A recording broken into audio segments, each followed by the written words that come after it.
Halo semuanya, balik lagi nih di podcast HMPS dari aku Namira sebagai host pod kali ini. Kita kedatangan tamu nih, siapa sih kalian berdua ini? Aku dulu ya, perkenalkan aku Aris Setiawan selaku Ketua Umum Himpunan Mahasiswa Pendidikan Sosiologi periode 2023-2024. Dan juga saya Andra Zumardi dari Kepala Departemen BMF KIP ULM. Jadi kita bakalan ngebahas suatu topik yang sebenarnya topiknya buat para maba ataupun para mahasiswa yang nggak ada pengalaman organisasi ini kan. Kita bakalan ngebahas kepemimpinan dan organisasi. Bagi kalian berdua nih, organisasi itu apa sih Kak? Aku dulu ya? Iya. Menurut aku lah, organisasi adalah sekumpulan individu yang memiliki tujuan bersama untuk bekerja sama kan. Kalau dari Kandri sendiri? Oke. Seperti yang disampaikan tadi teman saudara Ari terkait organisasi itu pastinya berisi dua orang atau lebih di dalamnya yang mempunyai visi atau mempunyai tujuan. Nah, dengan mencapai tujuannya tersebut di dalam organisasi itu memiliki berbagai cara, berbagai macam cara. Jadi setiap individu itu memiliki caranya masing-masing, namun tetap sama tujuannya, ingin mencapai kesuksesan dalam berorganisasi. Namun ya diwajarkan memang kalau mencari cara dengan cara yang lain gitu, karena itu adalah dinamikanya dalam organisasi dan hal tersebut juga merupakan pengertian dari organisasi. Gitu. Dari pandangan kalian organisasi itu begitu ya? Iya. Kalau pengalaman organisasi ini dari kalian berdua apa aja sih? Pengalaman organisasi saya suka organisasi sejak kecil gitu kan. Mungkin dari SD sudah jadi ketua kelas gitu kan. Awal kecil ya Kak? Iya, jadi kayak mulai dari pramuka jadi ketua regu. Dan aku juga alhamdulillah di SMP pernah menjadi ketua OSIS. Di SMA juga jadi ketua OSIS. Langganan ya Kak jadi ketua OSIS? Iya. Entah sudah menjadi suka gitu bekerja sama dengan banyak orang gitu kan. Itu, dan alhamdulillah di bangku kuliah motivasi untuk mengikuti organisasi itu masih ada gitu. Jadi aku periode sebelumnya aku diamanahi menjadi anggota Departemen Minat Bakat bidang olahraga, dan juga aku juga mengikuti organisasi Dewan Perwakilan Mahasiswa, diamanahi menjadi ketua Komisi 2 bidang pengawasan. Oh Kandri? Oke. Kalau terkait pengalaman organisasi, sebenarnya dari SD. Dari SD itu kan ada namanya lagu single, lagu harimau segala macam. Jadi ya karena teman-teman saya itu lagu untuk menjadi ketua lagu, jadi saya ya mencoba-coba lah untuk menjadi ketua lagu. Dari situlah mungkin tumbuhlah passion dalam organisasi. Kan kalau organisasi perlu niat, perlu gairah untuk mengikutinya. Karena kalau tidak ada gairah, ya apa yang ada di dalam pikiran kita tidak bisa terimplementasikan dalam organisasi tersebut, karena tidak adanya gairah dalam mengikuti suatu organisasi. Nah, terus berlanjutlah ke SMP, karena saya merasa di SMP ini kan beda kan dengan di SD terkait ekstrakurikuler. Nah, kalau di tingkat SD itu ekstrakurikuler yang paling aktif itu pramuka, dan itu wajib memang. Itu kan memang ekskul wajib. Nah, kalau di SMP ini kan kita milih, ada futsal, ada PMR, ada pramuka, ada pramuka inti atau pasukan inti, ada HAPSI dan OSIS. Nah, jejak karir organisasi saya di SMP itu dari PMR dulu sebagai anggota muda, terus di pramuka inti menjabat sebagai ketua pangkalan, atau ya bisa dibilang ketua ekskul lah. Oh, jadi kayak ketua pramuka itu ya Pak? Di ketua ekskul pramuka. Dan selanjutnya juga pernah ikut juga terlibat dalam pemilihan ketua OSIS di SMP Negeri 24, namun gagal. Tapi itu namanya pengalaman kan, masih ada turunnya dan naiknya. Nah, di saat itu juga melanjutkan menjadi sekretaris OSIS di SMP. Ya, banyak banget ya Pak, pengalaman sendiri nih. Karena bagi saya organisasi itu adalah rumah ketiga, rumah kita yang biasanya. Yang kedua akademik, sekolah. Ketiga baru tempat organisasi. Oh, jadi kayak organisasi itu tempat yang nyaman gitu ya bagi Kak Andri sendiri ya? Iya. Kalau menurut kalian berdua nih, jiwa kepemimpinan itu harus dibangun kah? Atau emang orang-orang yang punya kepemimpinan aja yang bisa jadi pemimpin? Menurut aku jiwa kepemimpinan tuh harus dibangun. Karena seseorang tuh memang ditakdirkan untuk selalu belajar, selalu ingin tahu. Jadi rasa kepemimpinan tuh harus ditempa gitu kan. Jadi orang kalau mau belajar, mau pengen cari tahu dengan pengalaman-pengalaman itu akan tumbuh rasa kepemimpinan pada diri sendiri. Maksudnya kita tidak jauh-jauh untuk memimpin orang lain gitu. Memimpin diri sendiri dulu gitu. Karena hal kecil dimulai dari diri sendiri. Kalau Andri? Ya, terkait kepemimpinan itu pastinya itu dengan satu sisi dengan kita juga ingin tumbuh, ingin bahwasanya kalau dengan kita bisa memimpin, terkhusus dulu memimpin diri sendiri, kita tahu langkah kita ke depannya apa, kita bisa memanajemen diri kita dari segi mental dan pola pikir pun itu perlu dari segi kepemimpinan. Nah, kalau kita sudah bisa mengontrol diri, bisa memimpin diri kita, baru kita memimpin orang lain. Kenapa? Dalam kepemimpinan yang paling tekankan itu adalah bagaimana caranya mempengaruhi orang. Karena kalau pemimpin tidak bisa mempengaruhi orang lain, itu gagal. Karena apa? Karena kan dia memimpin, otomatis dia yang tahu dan paham cara mengarahkan para teman-teman yang lain ataupun pengurus-pengurus dalam organisasi tersebut. Kalau dia tidak bisa mempengaruhi, tidak bisa menyampaikan, tidak bisa bahasanya itu dari kita tuh memiliki tujuan, namun kita tidak bisa mengatakan. Berarti jadi pemimpin tuh harus percaya dulu sama diri kita sendiri ya Kak, baru bisa mempengaruhi orang lain gitu. Ya, kalau dari dirinya saja tidak bisa mengendalikan tadi percaya diri, otomatis ya bagaimana dia menyampaikan kepada teman-temannya? Takutnya nanti pas waktu menyampaikan itu malah beda konteks. Padahal yang kita harapkan itu kan sesuai konteks dan sesuai dengan apa yang dibahas pada saat itu. Berarti itu kalau jadi pemimpin itu harus percaya diri dulu ya Kak, baru bisa mempengaruhi orang lain. Dan istilahnya tuh nggak usah, kalau jadi pemimpin tuh nggak ngeblunder gitu ya Kak, harus bisa pegang omongannya dia sendiri gitu ya Kak. Terus jadi pemimpin nih kan, kalian berdua jadi ketua dan kepala, ada nggak sih seseorang yang menginspirasi kalian yang biar kalian tuh jadi seseorang yang jadi seperti ini gitu? Kalau dari aku, sosok yang menginspirasi untuk jadi pemimpin adalah ayah saya. Karena mungkin dari kecil yang melihat ayah saya mengajarkan saya untuk selalu bekerja keras, tekun, tanggung jawab, katanya. Dengan begitu tumbuhlah rasa memimpin dalam diri saya, katanya. Jadi sosok ayah saya sebagai inspirasi ya. Kalau Kanjit? Oke, sosok ayah itu memang faktor pertama kita yang kita lihat sebagai pemimpin, apalagi kan kepala keluarga. Selain itu juga kalau memang dari sosok yang memotivasi saja, karena saya memang dulu suka nonton bola juga. jadi otomatis kan di dalam sepak bola itu ada kapten loh. Ada kapten sepak bola, dan itu memang perlu kapten itu dalam suatu tim karena memotivasi teman-temannya saat kalah. Cara dia melakukan gestur supaya semangat teman-temannya. Jadi salah satu tokoh yang memang saya sukai terkait motivasi berpimpin itu adalah dari, walaupun saya fans rival ya, cuman saya akui bahwasanya emang gaya kepemimpinannya emang bagus ya. Contohnya kayak Sergio Ramos. Karena yang emang saya akui 100% pas waktu saya lihat itu di lapangan, dia 100% mengeluarkan yang ia miliki.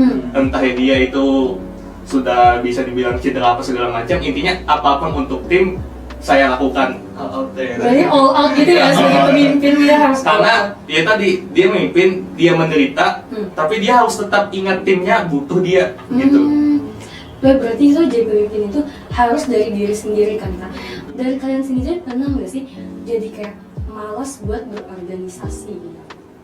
Kayak dalam diri sendiri itu kan ada dinamikanya, ada perubahannya. Jadi semangat dalam organisasi itu mesti ada motivasi untuk mengikuti organisasi. Tapi selalu yang saya tanamkan dalam diri saya adalah apa yang kita mulai, apa yang akan selalu kita akhiri ke depannya. Jadi apa yang kita ambil gitu nah, jadi kita harus bisa bertanggung jawab apa yang menjadi pilihan kita gitu nah. Itu sih yang selalu saya tanamkan dalam diri saya supaya motivasi dalam diri saya itu selalu terbangun ya Kak? iya, selalu terbangun. Terkait apakah pernah kepikiran Kayak malas malas gitu, tiba-tiba berorganisasi? hilang motivasi gitu. Oke, itu pasti pernah. Pasti pernah. Namun tadi kita ikut untuk apa dulu?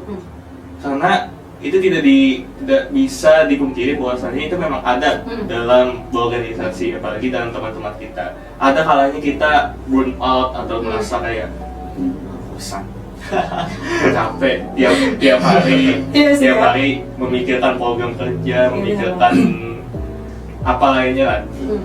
Nah dari situ ya ingat bahwasanya apa yang kamu mulai itu yang harus kamu akhiri. Karena ya begitu kan namanya organisasi. Nah itu juga berhubungan dengan perannya seorang pemimpin, bagaimana memotivasi anggota, bagaimana memotivasi dirinya sendiri bahwasanya kita sama-sama loh, kita dari awal dan kita harus mengakhiri juga bersama-sama.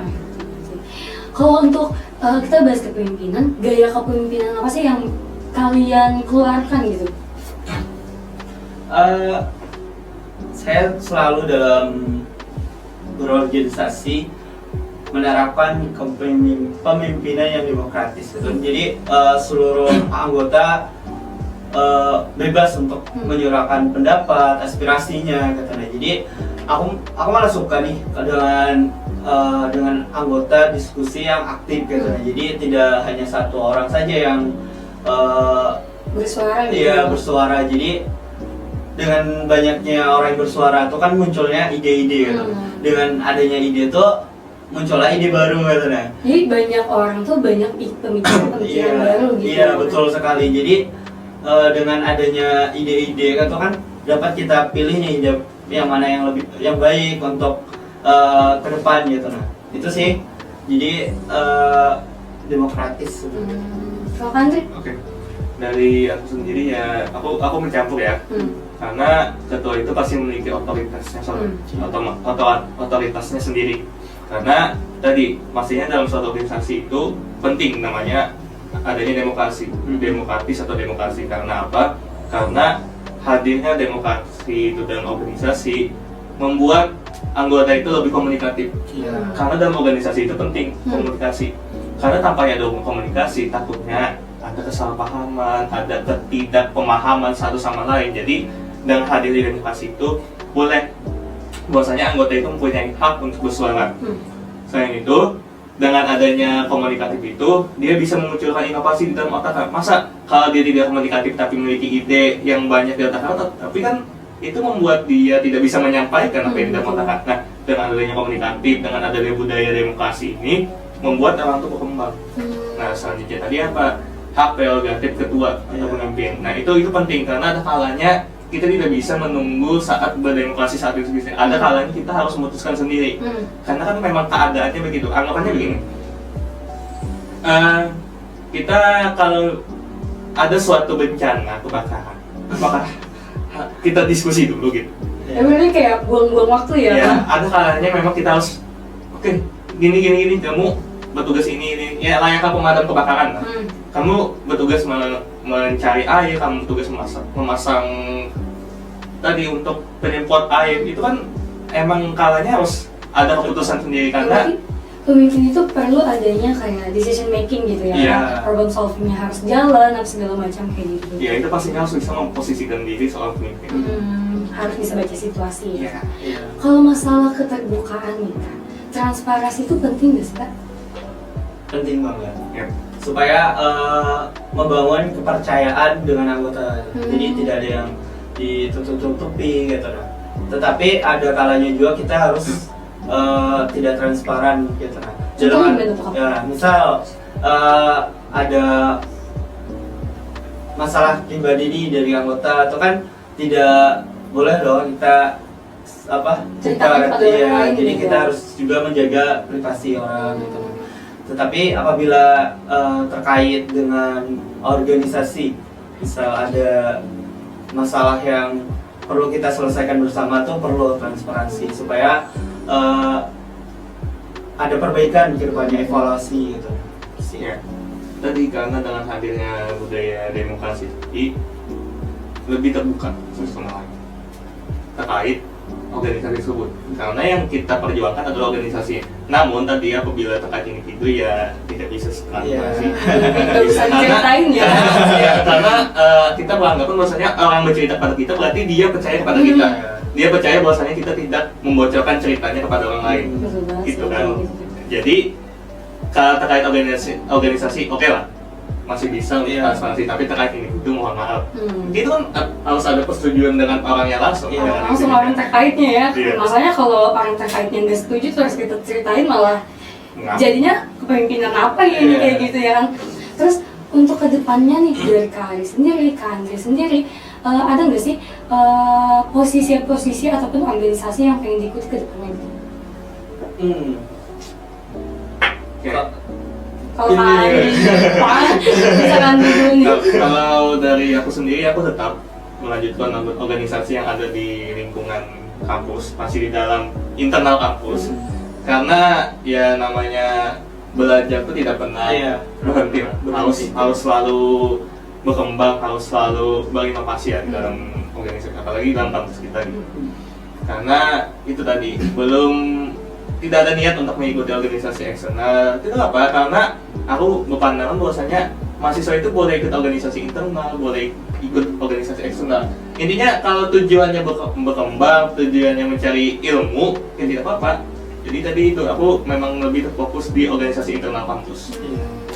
Kalau dari aku mungkin aku sudah semester akhir nih, udah semester Udah tua banget kan? Bentar lagi mungkin lulus ya ternyata. Tapi aku ya tadi orang kalau mau belajar tuh ilmu kalau semakin dikejar tuh semakin Menggiurkan. iya, jadi pengen belajar terus gitu. Nah, jadi aku mungkin setelah lulus nanti tetap pengen ikut organisasi di luar gitu. Mungkin malah siapa tahu bisa menjadi kayak orang kayak itu, bisa jadi Jadi seseorang yang penting gitu Iya. ya. Tadi organisasi itu kan mungkin di saat ini organisasi itu menurun terkait organisasi karena apa segala macam. Tapi kalau aku pandangan yang aku alami dari zaman aku SMP, SMK itu aku terbuka relasiku. Aku kenal dengan orang di luar sana, di dalam kampus kan itu beda fakultas nih. Iya. Ada aja yang menyapa gitu dengan karena tadi kebermanfaatan organisasi. Networkingnya ya. Networking itu penting karena tadi mencari ilmu sambil kita mencari networking. Nah, di dalam organisasi itu juga perlu membranding diri kita sendiri. Jadi orang tuh tahu oh ini bisa Diajak membantu kerjasama kita gitu ya. bersama. Jadi gitu kalau soal organisasi dan minat. Kalau masalah tantangan nih ataupun pengalaman-pengalaman buruk selagi Kak Ari jadi ketum ataupun Kak Andri jadi kepala departemen, ada nggak sih Kak pengalaman buruknya gitu? pengalaman buruk lah. Kalau selama ini alhamdulillah berjalan dengan baik. Tapi mungkin yang menjadi kendala dalam organisasi yang saya alami itu adalah menjaga motivasi dari anggota gitu. Karena saya kan satu orang menjaga beberapa orang gitu nah untuk menjaga motivasi itu kan lumayan sulit gitu nah. Jadi hal-hal yang seperti itu, tapi sebagai pemimpin juga kan harus bisa memberikan edukasi gitu nah, memberikan evaluasi gitu kepada anggota supaya memotivasi kembali gitu nah, untuk semangat lagi gitu nah. Dan juga mungkin masalah miskomunikasi gitu nah, mungkin itu hal yang sering lah dalam organisasi. Kayak wajar ya Kak? Iya, tetapi itu pentingnya seorang pemimpin bisa menjadi penengah, menjadi pemimpin ini selain menjadi pembicara harus juga menjadi pendengar gitu nah. Jadi pemimpin harus bisa mendengarkan misal ada masalah dari anggota, bisa menjadi mentor yang baik kepada anggota gitu nah. Itu sih. Kalau Andri? Oke, kalau aku terkait pengalaman tidak mengenakan organisasi, aku kalau di masa SMK, Oh, ini pas awalnya ya kan? Aku kan pernah menjadi ketua OSIS juga di SMK. Dan itu aku menjadi ketua OSIS di saat zaman COVID. Nah, sama iya sama. Kalian bagi gue ini nasibnya sama ya. Jadi kita tidak bisa menepis lah bagaimana organisasi itu bisa hidup di zaman COVID. Iya betul. Karena kan COVID itu dilarang berkegiatan di luar. Bahkan kalau kegiatan di luar pun rasa bersyukurnya minta ampun. Tuh. Jadi bagaimana tadi mempertahankan motivasi anggota? Nah, dari situlah belajar pulang ke tingkat selanjutnya, ke tingkat dunia kekuliahan. Karena hal-hal seperti miskomunikasi, motivasi anggota itu memang sering sudah dalam suatu organisasi. Tinggal dari pemimpinnya aja lagi. Bagaimana dia memotivasi anggotanya, bahwasanya aku ada sebagai pemimpin, kamu butuh apa, aku bantu. Gitu. Karena pemimpin itu harus bisa membackup. Dengan begitu dia menjadi figur bagi anggotanya, bahwasanya pemimpinku pun bisa, masa aku tidak. Oh iya sih, bagus banget kayak gitu tuh. Kalau nih buat teman-teman di luar sana yang kayak nggak punya motivasi ataupun kayak gak kepingin gitu buat organisasi, padahal banyak banget sih nggak sih pengaruhnya buat kedepannya gitu. Gimana sih kalian bisa menarik gitu, memberikan motivasi kepada teman-teman lain biar ikut berorganisasi? Dari aku sendiri, kalau terkait berorganisasi ini, kita kecil-kecil aja. Karena itu hak mereka yang ikut organisasi atau apa. Cuman kalau memang ingin punya teman bertukar pikiran, punya experience mengikuti suatu event atau organisasi, ya organisasi adalah tempatnya. Karena di dalam organisasi tersebut tersusun, pasti dalam organisasi itu tersusun dari atas sampai ke bawah birokrasinya. Nah, jadi kita untuk teman-teman yang belum berorganisasi, ya boleh aja kita coba-coba dari kerja kelompok. Itu dulu, itu kalau gimana kampus itu kerja kelompok. Nah, bagaimana kita manajemen, bagaimana berdinamika dalam kelompok itu kelompok itu pun bahkan ada konflik, perbedaan pendapat itu kan memang ada di dalam lingkungan kelompok. Nah, coba aja ikut satu organisasi, pahami gitu. Karena yang kurasakan pada semester ini, aku bisa memahami soal surat menyurat itu adalah organisasi. Kalau di kampus kan tidak diajarkan kayak surat menyurat itu. Di mata kuliah ya, kuliah itu kalau kan harus sendiri. Kalau dari aku, mungkin aku mengutip pendapat dari seseorang bahwa dunia perkuliahan itu kan kenapa IPK tuh cuma 4 ya tuh? Karena yang 96-nya adalah di luar dari bangku perkuliahan gitu. Jadi salah satunya dengan organisasi gitu. Jadi organisasi menjadi tempat untuk kita belajar juga ya, selain itu kuliah. Karena banyak hal yang nggak diajarkan di bangku kuliah yang ada di organisasi gitu. Nah, seperti ya, tadi relasi itu penting, soalnya kita sebagai manusia kan saling membutuhkan orang lain. Jadi dengan adanya relasi, dengan mengikuti organisasi itu penting untuk diri kita juga untuk bertumbuh. Banyak hal yang aku dapat dari mengikuti organisasi itu, kayak kita bisa mengatur manajemen waktu gitu. Kan kita sebagai mahasiswa mengikuti organisasi itu mungkin banyak hal yang pasti aku nggak bisa nih manu waktu. Nah itu dengan adanya organisasi itu kita belajar untuk manajemen waktu gitu. Nah, untuk membagi hal-hal yang mana prioritas, mana yang tidak gitu. Supaya untuk diri kita untuk kedepannya tuh bisa belajar manage gitu. Kalau masalah manage waktu nih, kalian manage waktunya gimana sih? Memprioritaskan organisasi dulu kah? Atau perkuliahan dulu? Karena kan sesuai dengan tujuan saya di sini ya kuliah dulu, selesai kuliah baru organisasi. Itulah. Karena ya tujuan saya masuk kampus ya kuliah. Karena kan organisasi ini faktor pendukung kita dalam pengembangan diri. Jadi bisa juga ada tangan membangun. Karena orang itu penting, kita menuntut ilmu di sini, kita memang perlu, kita kan ada tanggung jawab juga dari orang tua, bahwasanya kita harus menyelesaikan dari kita. Jadi dari orang tua tersebut pun lebih prioritas akan kuliah dulu. Soal organisasi itu jadikan itu sebagai faktor pendukung. Jadi buat yang orang-orang di luar sana itu yang bilang organisasi itu sebagai penghambat, sebenarnya bukan kan? Lebih ke personal brandingnya sendiri tuh bikin manage waktunya gimana ya, memiliki organisasi ataupun kuliah dulu ya kan Kak. Kalau kayak benefit nih, keuntungan ataupun pengalaman-pengalaman organisasi yang terpakai di luar sana itu apa aja sih? Oke. Benefit yang didapat dari organisasi ya tadi pertama relasi, di situ secara tidak langsung kita menjadi pemimpin gitu. Kadang-kadang kan kita dalam organisasi untuk kayak ada ke forum gitu, kayak diskusi gitu, melatih kita untuk kayak public speaking, untuk berbicara dengan umum. Terkadang yang menjadi beberapa orang nih tidak berani untuk kayak menyampaikan pendapat. Nah, dengan mengikuti organisasi itu kita belajar untuk mengungkapkan pendapat kita gitu, nah, pada orang lain gitu. Juga kita kan terkadang dalam organisasi juga khususnya di Hima tuh ada kayak supaya kita menjadi, misal ada ketua pelaksana itu kan memimpin beberapa ya, jadi kayak belajar kita untuk melatih pemimpinan gitu. Nah, lalu juga kita belajar mengadakan event nih, contohnya itu kan ada sponsorship ataupun bagi pengasional. Iya, itu mengajarkan kita untuk kayak bagaimana nih cara mengatasi masalah dan solusinya, menambah keuangan dalam suatu kegiatan itu memang perlu. Ini itu.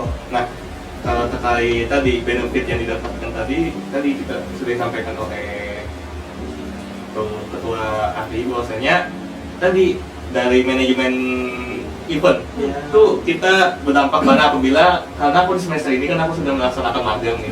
Karena kan di dunia magang aku tersebut yang memang melaksanakan event itu memang lumayan sering. Nah, aku ya kalau ikut dalam kepanitiaan itu aku tidak terlalu kaget. Cuman aku hanya beradaptasi dengan budaya kerjanya aja. Tapi kan itu hal yang memang harus kita adaptasikan, Pak. Nah, benefitnya tadi kita paham surat menyurat, public speaking, kita gini, aku punya pengalaman di tempat magang aku, bahwasanya aku diminta untuk menyusun rundown acara. Itu kan kalau kita tidak bisa menghitung waktu, kan di rundown itu isinya pembukaan, acara selanjutnya dan lain-lain kan. Kalau kita tidak bisa hafal bagaimana berapa menit, otomatis itu bakal kacau soal rundown. Nah, dengan aku ikut organisasi, aku bisa mengira-ngira nih, oh ini kira-kira berapa menit ini. Jadi secara tidak langsung itu memang digunakan dalam kehidupan saya. Kita bisa juga manajemen waktu. Oke, aku masuk kuliah jam 8, jadi aku bangun harus jam 8. Aku harus menyiapkan dia harus jam berapa, begitu. Berarti kepake banget ilmu di organisasi ke kehidupan nyata gitu ya Kak. Kebantu banget contoh Kak tadi dari magangnya gitu. Kalau Kak Arin, magang pernah di mana Kak? Semester 5 aku magang di Desa Gunung Tengah, dan semester 6 juga aku pernah ikut kampus mengajar. Dan juga di situ aku kebetulan waktu masih menjadi ketua Hima tuh ada event besar tuh, Aroh namanya. Jadi kayak di sela-sela kampus mengajar, terus itu ada event Aroh tadi, dan juga aku mengajukan seminar proposal. Jadi kayak full gitu nah. Full banget. Iya, full job gitu ya Kak. Tapi alhamdulillahnya selesai semuanya. Semuanya termasuk seminar proposal Iya, ya. Karena organisasi ini kan pasti terjun ke lapangan, begitupun nantinya kalau kita skripsi kan penelitiannya pasti turun ke lapangan. Iya. Nah, dengan nilai plus kita sebagai ikut organisasi, kita kalau terjun ke masyarakat itu mudah. Bagaimana kita pembawaan kita kepada masyarakat? Karena kalau teman-teman kita, kalau takutnya kita bawa terjun ke masyarakat, kita begitu formal. Iya. Assalamualaikum Bapak Ibu. Kalau kaku banget gitu ya. Seharusnya kalau kita sudah terjun ke masyarakat, bagaimana kita mencairkan diri pada masyarakat? Bisa humble, bisa mendekatkan diri pada masyarakat gitu. Soalnya kalau dibandingin praktik mata kuliah sama organisasi itu berbeda banget. Menurut aku sih gitu juga. Ya, apalagi kakak-kakak ini kan dari anak sosiologi, penelitian pun manusia dan masyarakat. Jadi apalagi ke organisasi jadi nilai plus kalau kita bermasyarakat. udah menjadi suatu kebiasaan gitu dibandingin sama ini kita nggak usah ngebandingin sama orang lain mungkinnya. Kalau di sosiologi sendiri kan kita kebanyakan praktiknya terjun langsung ke masyarakat dan organisasi pun kita ke lapangan gitu. Jadi sosiologi ini lebih ke anak-anaknya banyak yang jago public speaking gitu. Setuju nggak sih Kak? Public speaking ataupun bermasyarakat. Iya. Mungkin sampai di sini aja podcast kita hari ini. Berbagi pengalaman sama Kak Ari dan Kak Andre. See you di podcast selanjutnya.